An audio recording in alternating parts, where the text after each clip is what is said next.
तमाम लोग जुटे हैं। खुद प्रधानमंत्री नरेंद्र मोदी भी उस साधना का एक हिस्सा है। अब से कुछ देर पहले ललिता घाट पर उन्होंने मां गंगा की गोद में जाकर एक पवित्र डुबकी लगाई, उन्होंने आस्था की डुबकी लगाई और उसके बाद में वहां से जल लेकर वो निकले हैं।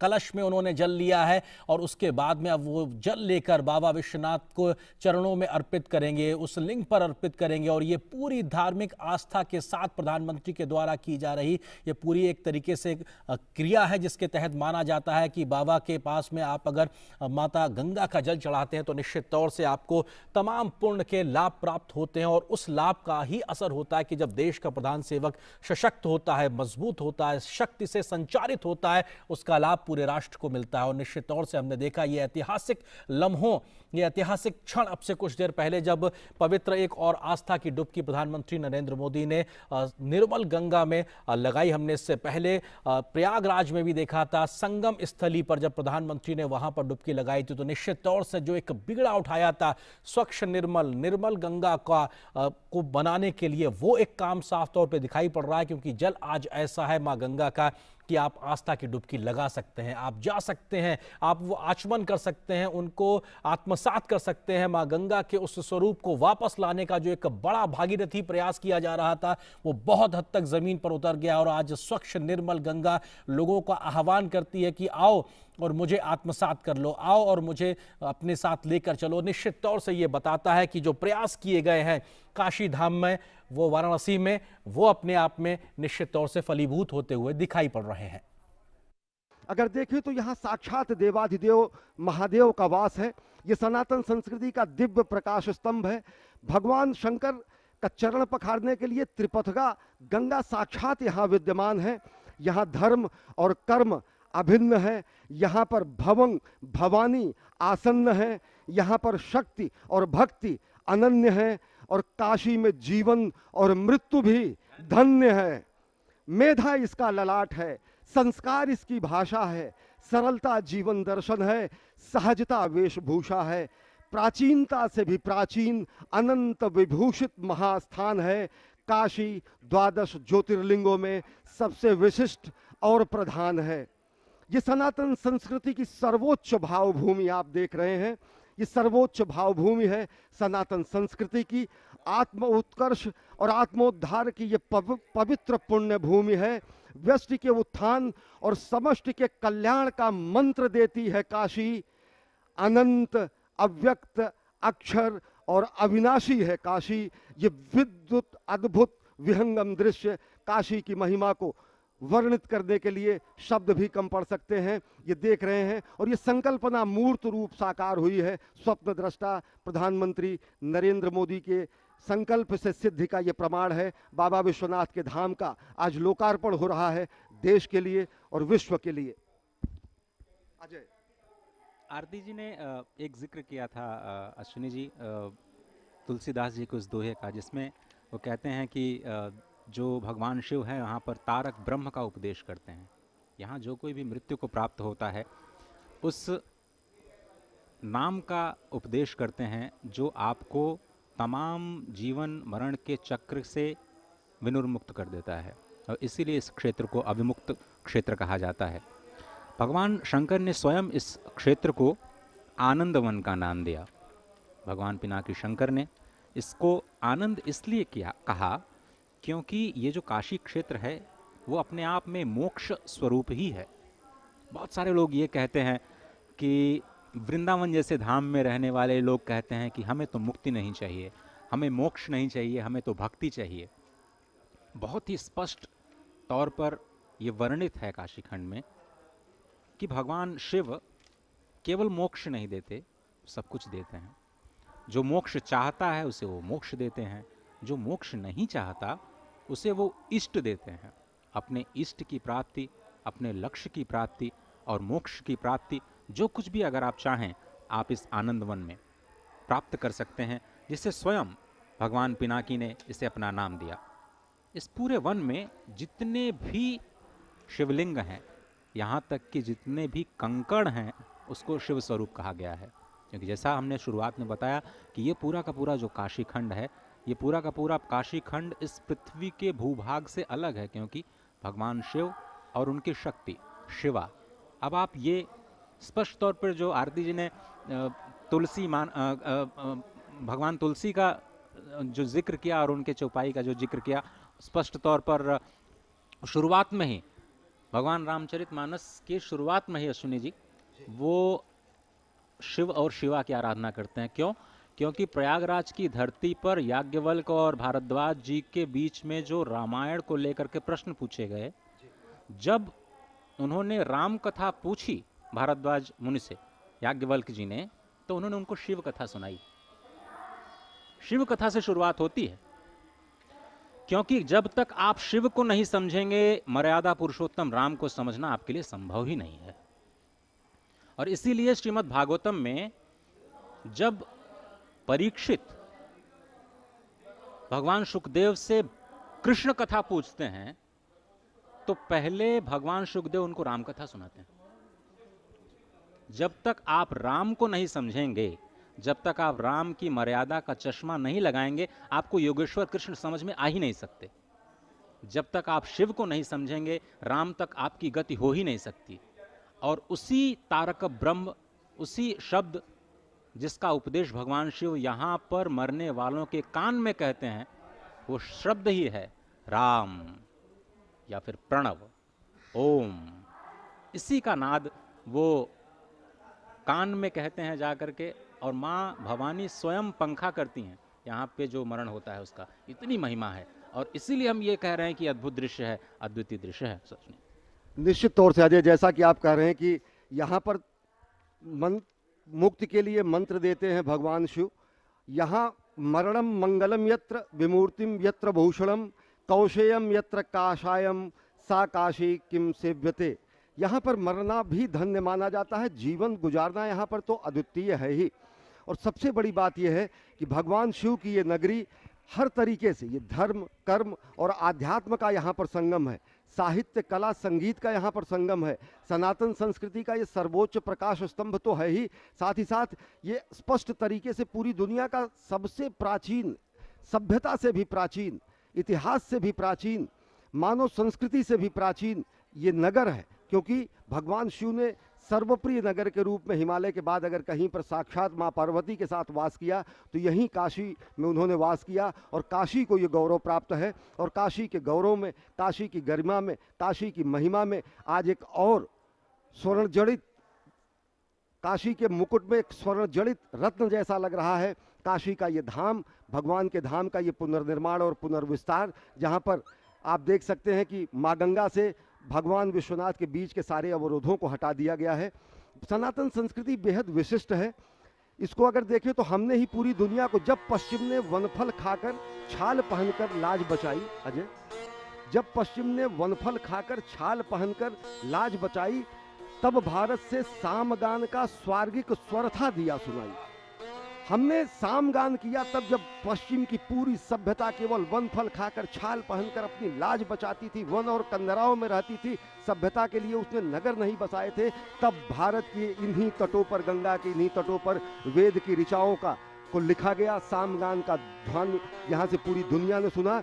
और इसी को अगर कहा जाए तो ये स्पष्ट है कि मैं अखिल विश्व का गुरु महान, देता विद्या का अमर दान, मैंने दिखलाया मुक्ति मार्ग, मैंने सिखलाया ब्रह्म ज्ञान, मेरे वेदों का ज्ञान अमर, मेरे वेदों की ज्योति प्रखर, मानव के मन का अंधकार क्या कभी सामने सका ठहर, मेरे स्वर नभ में गहर गहर, सागर के जल में छहर छहर, इस कोने से उस कोने को कर सकता जगती सौरभमय। ये सनातन संस्कृति है जिसने विश्व को सभ्यता का, संस्कृति का, संस्कार का, धर्म का, आचार का, व्यवहार का, मर्यादा का मंत्र दिया, और उन्हीं मंत्रों पर पूरी दुनिया आरूढ़ है। हम ही ने उद्घोष किया वसुधैव कुटुंबकम। अजय, आरती। बिल्कुल सही कहा अश्विनी आपने। और अभी जब मैं विश्वनाथ, बाबा विश्वनाथ की मंदिर, उनके धाम और उसके प्रांगण का अवलोकन कर रही थी, तो मेरे मन में विचार आ रहा था कि संभवतः पहली बार ये अवसर मुझे मिला है कि पूरी मंदिर परिसर की संपूर्णता में मुझे इस प्रकार से उसको मैं देख सकूं, उसका दर्शन कर सकूं। और जो पिछले वर्षों में कुछ दशकों में आसपास जिस तरह का जो हम कंजेशन कहें, जो भीड़ भाड़ और जो अतिक्रमण की स्थिति थी, उससे कहीं न कहीं बाबा विश्वनाथ का जो मंदिर है वो हमारी नज़रों से ओझल होता जा रहा था। तो निसंदेह ये एक अद्भुत कार्य है इस दिशा में। और मुझे मंदिर को देखते हुए ये भी ख्याल आया कि मैं ज़िक्र करूं कि मंदिर के भीतर एक कूप है जिसे ज्ञान वापी कहते हैं, और उसे विजडम ऑफ वेल, वो ज्ञान का कूप है। और एक बड़ा ही रोचक तथ्य मेरी जानकारी में आया कि जैसा कि हम जानते हैं कि बाबा की इस मंदिर को नष्ट करने के लिए समय समय पर आक्रमण हुए। और एक बार ऐसा हुआ कि जो मुख्य हमारे पुरोहित थे, उन्होंने बाबा का ये जो ज्योतिर्लिंग, जो कि 7वां ज्योतिर्लिंग है 12 ज्योतिर्लिंगों में, उसे बचाने के लिए स्वयं उसके साथ मंदिर में कूद गए। और मुझे लगता है कि उसके बाद से अब तक भी बाबा का जो ज्योतिर्लिंग जो लिंग है वो उसी स्थान पर पूजित होता है। तो देख सकते हैं हम जिस तरीके से विजुअल्स में हमें दिखाई दे रहा है मंदिर का शिखर, और एक अद्भुत सी ऊर्जा का प्रवाह होता है हमारे मन मानस में जब हम उसे देखते हैं। और निश्चित तौर पे ये एक बड़ा ही विशिष्ट ऐतिहासिक क्षण है हम सभी के लिए, जिसके आज हम साक्षी बन रहे हैं। बिल्कुल सही कहा आपने। और इस वक्त शिखर से होते हुए भगवान सूर्य की किरणें उस स्वर्णमय शिखर पर जब आप अपने चक्षुओं से देख रहे हैं, दर्शन कर पा रहे हैं, तो एक ही शब्द इसके लिए इस वक्त जो मेरे मन में आ रहा है वो है आनंद। बार बार भगवान कहते हैं, स्वयं कहते हैं कि ये पूरा का पूरा जो क्षेत्र है वो आनंद कानन है, आनंद वन है। इस वन में जितने भी लिंग हैं, समस्त लिंग हैं, वो आनंद के बीजों के अंकुर हैं।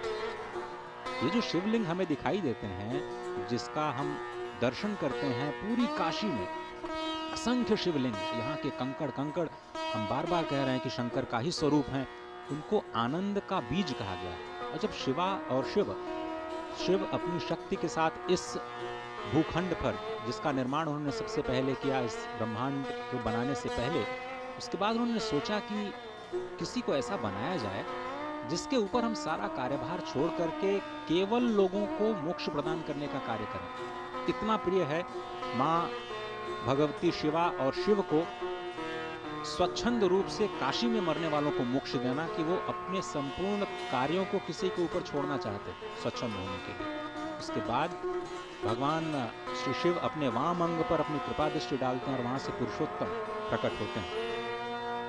उन्हीं पुरुषोत्तम भगवान श्री नारायण ने, आप जो दृश्य देख रहे थे ललिता घाट, उसके ठीक साथ में मणिकर्णिका घाट, जो कि बाद में मणिकर्णिका घाट पड़ा।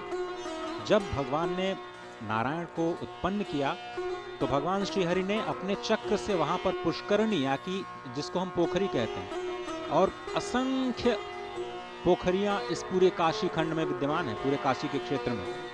और पोखरी इतनी महत्व की है कि कोई भी यज्ञ बिना पोखरी के जल के संपूर्ण हो नहीं सकता, आप ये समझें। और स्वयं श्री हरि ने अपने चक्र से इस पुष्करणी का निर्माण किया, इसीलिए इसको चक्र पुष्करणी कहते हैं। और चक्र पुष्करणी के निर्माण के बाद उन्होंने स्वयं अपने अंग से जल को निर्गत किया और उस पोखरी को भर दिया, पुष्करणी को भर दिया। और उसी के तट पर उन्होंने फिर भगवान शिव की 50,000 वर्षों तक तपस्या की। शुरुआत आप देखिए, शुरुआत से ही जो हमें संकेत मानव जाति को मिलते हैं, स्पष्ट तौर पर ये मिलते हैं कि एक तो शिव और शिवा के रूप में आपको जगत के कल्याण के लिए अपने आप को खपा देना है। और उसके बाद जब भगवान श्री नारायण यहाँ पर उत्पन्न हुए तो सबसे पहला काम उन्होंने जो किया वो है उग्र तपस्या। 50,000 वर्षों तक इतनी भीषण भगवान श्री हरि नारायण ने तपस्या की कि भगवान शंकर का मस्तक हिल गया। और जब उन्होंने अपने ललाट को थोड़ा सा हिलाया तो कहते हैं कि वहां पर उनके एक कान का सर्प रूपी मणि गिर गया। और इसीलिए जो पहले चक्र पुष्करणी 50,000 वर्षों के पहले जो क्षेत्र चक्र पुष्करणी था, उसको बाद में मणिकर्णिका कहा जाने लगा, क्योंकि भगवान के कान से उस ललाट के स्वेदन से जो कर्णिका गिरी, उससे ये पूरा का पूरा जो क्षेत्र है वो मणिकर्णिका नाम से प्रसिद्ध हो गया। उसके बाद भगवान शिव बार बार विष्णु से कहते हैं कि मैं आपके ऊपर अत्यंत प्रसन्न हूं, आप वरदान मांगिए। अब मैं उसी वरदान का आपको एक थोड़ा सा जो दृश्य है वो दिखाने की कोशिश करता हूं। भगवान श्री हरि विष्णु ने फिर से जो वरदान मांगा वो देखिए अपने लिए कुछ नहीं मांगा, संपूर्ण संसार के लिए, संपूर्ण सृष्टि के लिए मांगा, जिसका संदेश ही भारत यानी ज्ञान में रत इस धरा से पूरे विश्व को जाता है, वसुधैव कुटुंबकम का जिसका जिक्र अश्विनी जी ने किया था। भगवान विष्णु कहते हैं कि जो कुछ भी जंतु संज्ञक है सब कुछ काशी में मुक्ति लाभ करे। उन्होंने कहा कि पूरे विश्व में जितने भी जंतु हैं, काश्यस्त्र यतो ज्योतिष तदनाख्येममीश्वरम अतौ नामा परम चास्तु काशीति प्रक्षित विभो। जो कुछ भी जस्तु संज्ञक है प्रभु भगवान शिव, वो सब कुछ काशी में मुक्ति लाभ करे। हे सदाशिव, जैसे आपसे मंगल और कुछ भी नहीं है, आप सबसे अधिक मंगल हैं, वैसे ही पूरे विश्व में इस आनंद वन जैसा क्षेत्र और कहीं हो ही नहीं। ये स्वयं भगवान विष्णु ने भगवान शिव से वरदान के रूप में मांग लिया। स्वयं शिव ने वरदान के रूप में तथास्तु कह, ऐसा ही हो कह करके उन्हें वरदान दिया। स्पष्ट तौर पर जो शास्त्रों में श्रद्धा रखते हैं वो इस तथ्य पर, इस वचन पर विश्वास करते हैं कि इस पूरे ब्रह्मांड में आनंद वन जैसा क्षेत्र और कहीं है ही नहीं। और ये तथ्य आपको काशी में आकर के ही समझ में आएगा कि शशक, मशक, कीट, पतंग, तुरग, उरग, पंचकोशी काशी में जो कुछ भी मरते हैं उस सभी निर्वाण को प्राप्त होते हैं। यही काशी की मुक्तिदायिनी प्रकृति है। काशी नाम से ही पाप क्षय हो जाता है। अगर आप हम सभी के साथ में केवल काशी काशी काशी काशी इस नाम का मात्र उच्चारण भी करते हैं तो आपके पाप क्षय हो जाते हैं। और फिर तो यहाँ पर ब्रह्मद्रव के रूप में मां இது போன்ற செய்திகளை உண்மை உடனுக்குடன் தெரிந்து கொள்ள உள்ளூர் செய்தி முதல் உலக செய்திகள் வரை நொடிப்பொழுதில் தெரிந்து கொள்ள நமது பயமறியான் நியூஸ் சேனலை சப்ஸ்கிரைப் செய்யுங்கள்.